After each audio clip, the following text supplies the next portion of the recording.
नमस्कार साथियों, मैं पंकज सिंह एक बार फिर से आप सभी का स्वागत करता हूं अपने चैनल और एप्लीकेशन विसेल विद पंकज सिंह पर। साथियों, आज अपने स्पोर्ट्स करंट अफेयर्स के 11वें भाग में। जी हाँ, मुझे आशा ही नहीं पूरा विश्वास है कि 10 पार्ट आपने जरूर देखा होगा। छोटे छोटे पार्ट में है, 10-10 12-12 मिनट का क्लास है, लेकिन बहुत इंपॉर्टेंट है। प्लस उसका 11वां पार्ट जो निचोड़ के रूप में 40 क्वेश्चन के रूप में जो लाइव क्लास रहा और काफी लोगों ने उसको अटेंड किया, उसमें उसका पूरा निचोड़ है। ये जरूर आप लोग देख लीजिएगा 11 पार्ट, ठीक है। ये फिजिकल एजुकेशन के लिए, खास करके केवीएस के लिए तो बहुत इंपॉर्टेंट है। क्यों?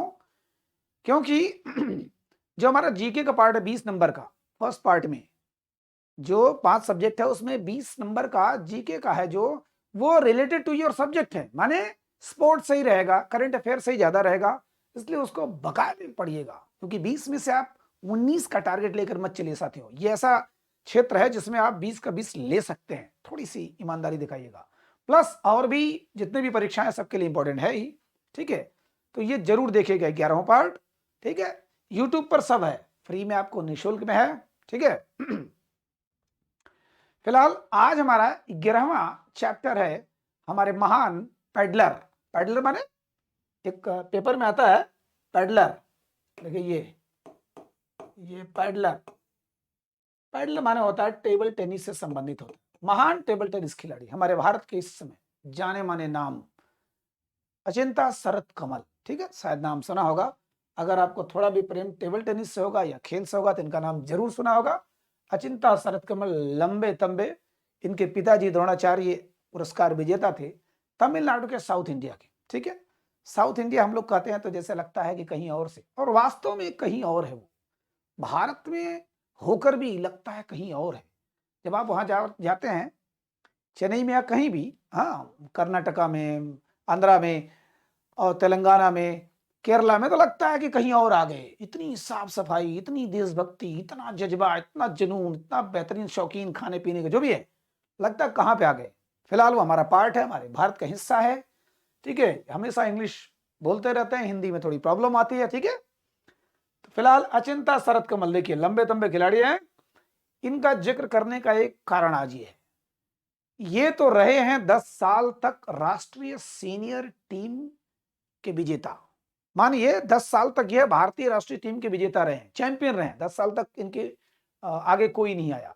लेकिन इस समय चर्चा करने का मेन कारण है जो साथियों आईटीटीएफ है, जो इंटरनेशनल टेबल टेनिस फेडरेशन, माने विश्व का सबसे बड़ा टेनिस की नियामक संस्था, जो टेनिस को, टेबल टेनिस को जो कंट्रोल करती है, सबसे बड़ी संस्था वो है आईटीटीएफ।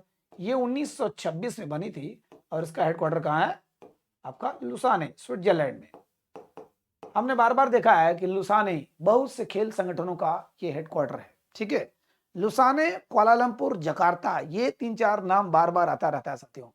फिलहाल आईटीटीएफ बहुत बड़ी संस्था है, पूरे विश्व की सबसे बड़ी टेबल टेनिस की नियामक संस्था है। इसने अपने एथलीट आयोग में, सोचिए, पूरे विश्व से 8 खिलाड़ी लिए गए हैं, 4 लेडीज 4 जेंट्स। उन 8 में से हमारे इस महावीर को, महाशूरवीर को लिया गया, अचिंता शरत कमल को एक लिया गया है। और कब से कब तक? 2022 से 2026 तक, 4 साल तक उसमें सेवा देंगे। सोचिए कितना बड़ा सम्मान मिला है।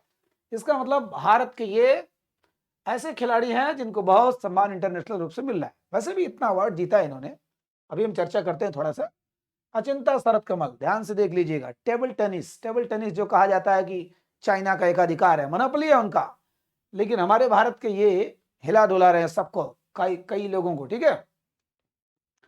तो चर्चा करने का कारण यह है कि इस समय आईटीटीएफ के एथलीट आयोग में जो 8 पूरे विश्व से, एशिया से, अफ्रीका से, जहां से पूरे वर्ल्ड से चुने गए हैं, उसमें से एक ये है चिंता शरत कमल, ठीक है, 2022 में। दूसरी बात, 2022 में इनको भारत का सबसे बड़ा खेल पुरस्कार दिया गया, ध्यानचंद खेल रत्न पुरस्कार, मेजर ध्यानचंद खेल रत्न पुरस्कार इनको दिया गया, ठीक है। देखिए आईटीटीएफ के एथलीट आयोग में ये मेंबर बने हैं, बहुत बड़ी बात है, बहुत बड़ी। We are proud of him, है ना। हमको इनको गर्व है इन पर कि हमारे भारत के एक सेनानी है, खेल सेनानी है, ठीक है। चलिए फिलहाल ये देखिए नंबर दिया है, 2004 में इनको मिला था अर्जुन पुरस्कार, आपको पता है हमारे भारत का सबसे बड़ा खेल पुरस्कार पहले राजीव गांधी खेल रत्न पुरस्कार था जो 1991 में स्टार्ट हुआ। अभी क्या हो, मेजर ध्यानचंद खेल रत्न पुरस्कार। ठीक है, अब ध्यानचंद कहिए मेजर ध्यानचंद कहिए, आपके ऊपर है, बट सम्मान से आप नाम लेना चाहिए आपको। तो अर्जुन पुरस्कार, ध्यानचंद के बाद अर्जुन पुरस्कार, उसके बाद द्रोणाचार्य पुरस्कार, उसके बाद आपका सबसे बड़ा जो विश्वविद्यालय पुरस्कार होता है। ठीक है, 2019 में इनको पद्मश्री मिला। पद्मश्री साथियों, पद्म पुरस्कार में चौथा पुरस्कार, ये सबसे बड़ा पद्म पुरस्कार 1954 से स्टार्ट किया गया सेंट्रल गवर्नमेंट के द्वारा।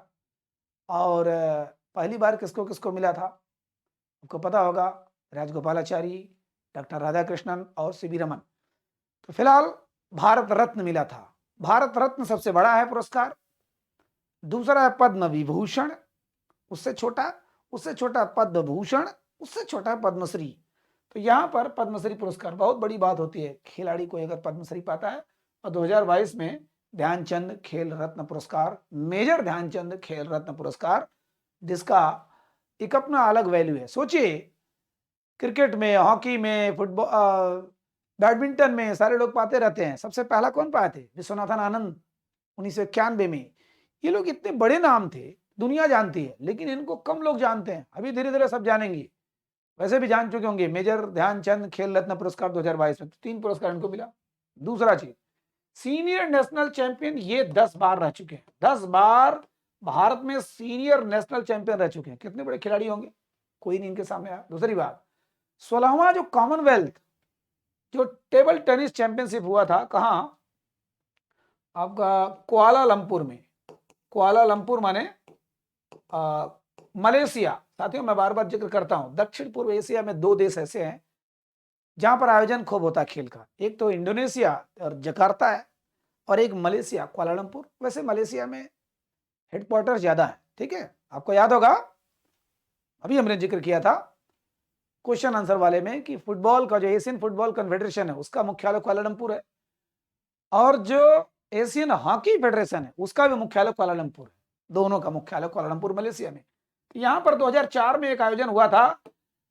एक कॉमनवेल्थ अलग होता है, ये कॉमनवेल्थ अलग है। 16वां कॉमनवेल्थ टीटी चैंपियनशिप माने टेबल टेनिस चैंपियनशिप, इसमें ये गोल्ड मेडल पाए थे। 2004 से ही मतलब अपना जलवा बिखेरना शुरू कर दिए थे। 2004 साथियों, एथेंस ओलंपिक जिस साल हुआ था। ठीक है, और ये 2004 में 16वीं टेबल टेनिस कॉमनवेल्थ चैंपियनशिप हुआ था, उसमें गोल्ड मेडल पाए थे। और देखिए, उसी के जस्ट 2 साल बाद 2006 में मेलबर्न में कॉमनवेल्थ गेम हुआ। कॉमनवेल्थ में इनका रिकॉर्ड गजब रहा है। मेलबर्न में कॉमनवेल्थ हुआ, इसमें सिंगल में गोल्ड मेडल पाया और सिंगल, ठीक है, और टीम में गोल्ड मेडल पाया। 2 गोल्ड मेडल लिया किसमें? 2006 में। 2010 में जो दिल्ली में हुआ साथियों, ये मेलबर्न में हुआ था। मेलबर्न, इसी बहाने सब दिमाग में रखते चले, मेलबर्न में माने ऑस्ट्रेलिया में कॉमनवेल्थ गेम हुआ था। जो राष्ट्रमंडल खेल हुआ था उसमें 2 मेडल पाए थे, एक तो सिंगल में और एक जो टीम इवेंट में। युगल में नहीं पाए थे, मिक्स में नहीं पाए थे। 2010 में जो दिल्ली में हुआ, आपको पता होगा दिल्ली का कितना खतरनाक गेम हुआ था, माने कितना घोटाला हुआ था, कितना बदनाम हुआ था हमारा देश 2010 के कॉमनवेल्थ गेम में। लेकिन इसमें भी ये डबल में गोल्ड मेडल पाए और टीम में गोल्ड मेडल पाए। ठीक है, 2 गोल्ड मेडल यहां भी लिए, लेकिन डबल में थे, सिंगल में नहीं पाए। 2014 में जो ग्लासगो में हुआ, सॉरी गोल्ड कोस्ट, हाँ 2014 में जो ग्लासगो में हुआ उसमें कुछ नहीं रिकॉर्ड था, बट 2018 में जो गोल्ड कोस्ट में हुआ उसमें 3 अवार्ड मिला इनको। किसमें? देखिए, इसमें सिंगल में भी मिला, डबल में भी मिला और टीम में भी मिला, लेकिन अलग अलग मिला। सिंगल में ब्रॉन्ज मिला, डबल में सिल्वर मिला और टीम में गोल्ड मिला। माने तीनों पाए, लेकिन अलग अलग स्टाइल में पाए। ठीक है, तो 2006 में पाए, 2010 में पाए, 14 में नहीं पाए, 18 में पाए। ठीक, और अभी जो 2022 का बर्मिंघम में जो हुआ है, इंग्लैंड में जो कॉमनवेल्थ गेम हुआ है, उसमें ये मिक्स डबल में पाए श्रीजा अकुला के साथ। तो इसी बहाने आप श्रीजा अकुला को भी जान लीजिए, है ना। श्रीजा अकुला माने जान लीजिए, माने श्रीजा अकुला के साथ मिक्स डबल में, ये लेडीज हैं, ये मिक्स डबल में इन्होंने गोल्ड मेडल लिया। अभी जो बर्मिंघम में 2022 में इसी साल हुआ कॉमनवेल्थ गेम, इसमें ये पाए डबल। ठीक है, देखिए ये है श्रीजा अकुला, पहचान लीजिए, ये भारत के उभरते हुए शेर हैं। अब तो ये ढलते हुए हैं, लेकिन फिर भी दुनिया में कोई भूल नहीं पाएगा इस भारतीय खिलाड़ी को, इनको खास करके, ये तो अभी नए नए हैं, सृजाकुला शरद कमल। और देखिए इधर राष्ट्रपति मुर्मू जी जी महामहिमा जो भी कहिए, हमारी महान राष्ट्रपति द्रौपदी मुर्मू जी, वो इनको खेल रत्न पुरस्कार देती हुई, ठीक है, खेल रत्न, मेजर ध्यानचंद खेल रत्न पुरस्कार। तो ये अचिंता शरद कमल के बारे में जानिए, छोटी सी चीज, लेकिन आपको हमेशा परीक्षा में सावधान करती रहेगी, सतर्क करती रहेगी, ठीक है। इनको ITTF के एथलीट आयोग में एक प्लेस मिला है 4 साल के लिए, ठीक। इससे संबंधित मेरे ख्याल से इतना सवाल, इतना जानकारी बहुत है, ठीक है। नमस्कार।